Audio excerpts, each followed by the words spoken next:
Küçülərini dolanan addımların həmişə tənha səsi, gecələrinin dünyada itən tarix tikəsi, içindən bayır şəhərə, böyük şəhərə çıxan təəccübüm, oğrularından qorxan cibim, ölüm ayağındadır indi şəri şəhər. Geniş küçülərimiz Bakıda çoxdur. Gələcəkdə daha da çox olacaq, amma bax, belə əyri və dar küçülərimiz daha olmayacaq.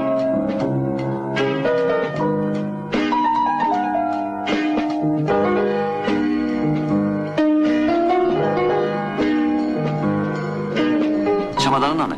Yoxdur, heç nəyim yoxdur, elə belə gəlmişəm. Səni görməyə. Heç inanmıram ki, mən Bakıdayam. Yaxşı, bəlkə bir deyəsən görək. Nəyi deyim? Ürəyimdə tutmuşdum ki... Yavaş! Sən nöqtə vergülünün axırı. Ay, qabığımı sındırdı. Sən o gecə ürəyində nə tutmuşdun? Ürəyimdə tutmuşdum ki, əgər qutuda heç olmasa bir dənə kibrit çöpü qalıbsa, onda biz səninlə evlənəcəyik. Gör nə qədər vaxt geçir. Heç yəqin yadıma da düşməmişəm.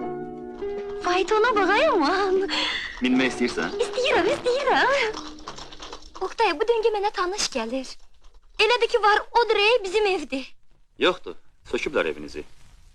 Vaxtımız qalmır ki, biz onunla... Xoşbəxt kişinin xoşbəxt arvadı. Səni sevirdim. Bəs niyə onlara getdin, niyə? Axı, mən bu sözləri nə üçün deyirəm? Şəhərə çatan kimi ayrıla bilərik. Bağışla məni. O çox yaxşı insandır.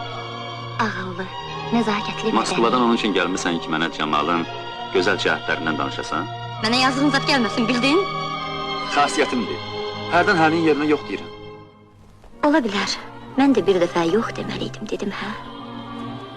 Amma həyatımda ikinci dəfə, uzun illərdən sonra o axşamki kimi yenə də öpmədim.